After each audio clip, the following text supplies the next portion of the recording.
ఈరోజు నవంబర్ 15. గత సంవత్సరం నవంబర్ 15వ తారీఖున భారత క్యాబినెట్ ప్రతి సంవత్సరం నవంబర్ 15ను జనజాతీయ గౌరవ దివస్గా జరుపుకోవాలని చెప్పి నిర్ణయించింది. ఇదే రోజున 1875వ సంవత్సరంలో బిర్సా ముండా పుట్టారు, ఇప్పుడున్న జార్ఖండ్ ప్రాంతంలో. ఈ రోజే 2000 సంవత్సరంలో జార్ఖండ్ అనే రాష్ట్రం కూడా బీహార్ నుంచి విడిపోయి ఏర్పాటైంది ప్రత్యేకంగా.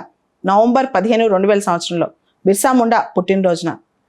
ఈరోజు జనజాతీయ గౌరవ దివస్గా జరుపుకోవడానికి ప్రత్యేకమైన కారణం, ఎవరైతే షెడ్యూల్ తెగలు ఉన్నారంటే ట్రైబల్ పాపులేషన్ ఉన్నారో వాళ్ళు మన కల్చర్కి ఎలా సపోర్ట్ చేశారు, మన హెరిటేజ్ని ఎలా కాపాడుతున్నారు, ఇండియన్ వాల్యూస్ని ఎలా ప్రమోట్ చేస్తున్నారు, దాంతోపాటు దేశ స్వతంత్ర ఉద్యమంలో బ్రిటిష్ వ్యతిరేకంగా ఎలా పోరాడారు, వీటికి సంబంధించి ఈ రోజున ఒక కామెమరేట్ చేసుకోవడానికి, అవేర్నెస్ కల్పించడానికి కూడా ఈ రోజున ప్రత్యేకంగా ఇయర్ మార్క్ చేయడం జరిగిందనమాట.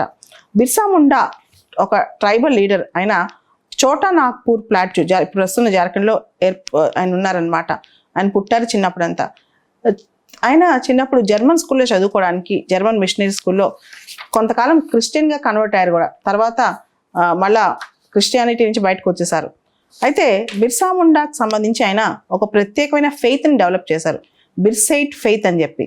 వాళ్ళ థీమ్ ఏంటంటే ఒకటే గాడ్ని వర్షిప్ చేయటం. They will worship only one God అనమాట. సో బిర్సైట్ అనేది అప్పట్లో ముండాస్లో, ఓరియన్స్లో చాలా పాపులర్ రిలీజన్గా మారిందనమాట. అప్పుడు చాలామంది ఫాలో అయ్యేవాళ్ళు. బిర్సా ముండాకు అప్పుడు ఒక నిక్నేమ్ కూడా వచ్చింది, ధర్తీ అబ్బా అని. అంటే ఫాదర్ ఆఫ్ ద ఎర్త్, ఈ భూమికి ఆయన ఫాదర్ లాంటి వాళ్ళు అని చెప్పి ధర్తీ అబ్బా అని ఒక పేరు కూడా బిర్సా ముండాకు వచ్చిందనమాట.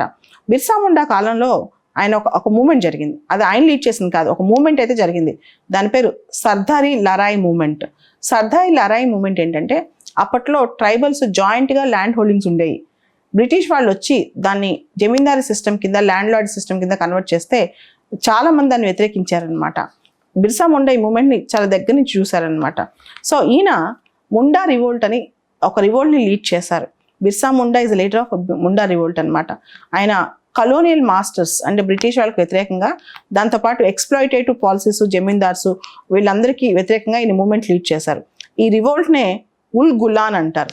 ఉల్ గులాన్ అంటే the great revolt or the great అంటే చాలా గొప్ప తిరుగుబాటు అని అర్థం. The great revolt or great tumult అని అర్థం అనమాట, గొప్ప తిరుగుబాటు అని అర్థం.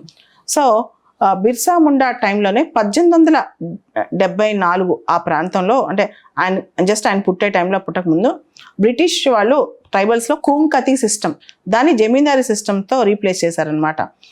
కుంత్కారీ సిస్టమ్ అనేది ట్రైబల్ రైట్స్ అనమాట. దాన్ని తీసేసి వాళ్ళ ల్యాండ్ రైట్స్ అన్ని తీసేసి జమీందారీ సిస్టమ్ తీసుకొచ్చారు.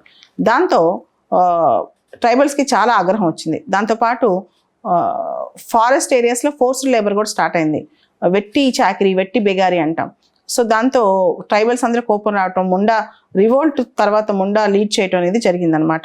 సో ఈ రివోల్ట్ కారణంగా బ్రిటిష్ వాళ్ళకి అర్థమైంది, ట్రైబల్స్కి ఆగ్రహం వచ్చింది, ఇంకా అది చేతులు దాటిపోతుందని అర్థమయ్యి 1908 సంవత్సరంలో బ్రిటిష్ వాళ్ళు చోటా నాగ్పూర్ టెనెన్సీ యాక్ట్ అని చెప్పి ఎక్స్ప్లాయిటేటివ్ పాలసీస్ ఆపేసి ఒక సపరేట్ చట్టం తీసుకొచ్చారు. దాని పేరే చోటా నాగ్పూర్ టెనెన్సీ యాక్ట్ అనమాట. సో ఈ రోజున అంటే నవంబర్ 15 జనజాతీయ గౌరవ దివస్ అని చెప్పాను. దాన్ని ట్రైబల్స్ సంబంధించిన ప్రైడ్ డేగా జరుపుకుంటాం అనమాట. దాంతోపాటు బిర్సా ముండా యాంటీ మిషనరీ, అంటే క్రిస్టియానిటీలో కన్వర్ట్ అవ్వకుండా యాంటీ మిషనరీ యాక్టివిటీస్లో చాలా పాపులర్, యాంటీ గవర్నమెంట్ యాక్టివిటీస్లో కూడా చాలా పాపులర్ అనమాట. అయితే భారతదేశ పార్లమెంట్లో ఆయన స్టాచ్యూ ఉంది. జనరల్గా ట్రైబల్ లీడర్స్ స్టాచ్యూస్ ఈయన ఒక్కళ్ళే పార్లమెంట్లో ఉందన్నమాట. బిర్సా ముండా స్టాట్యూ పార్లమెంట్లో 1989లో అన్వీల్ చేశారు.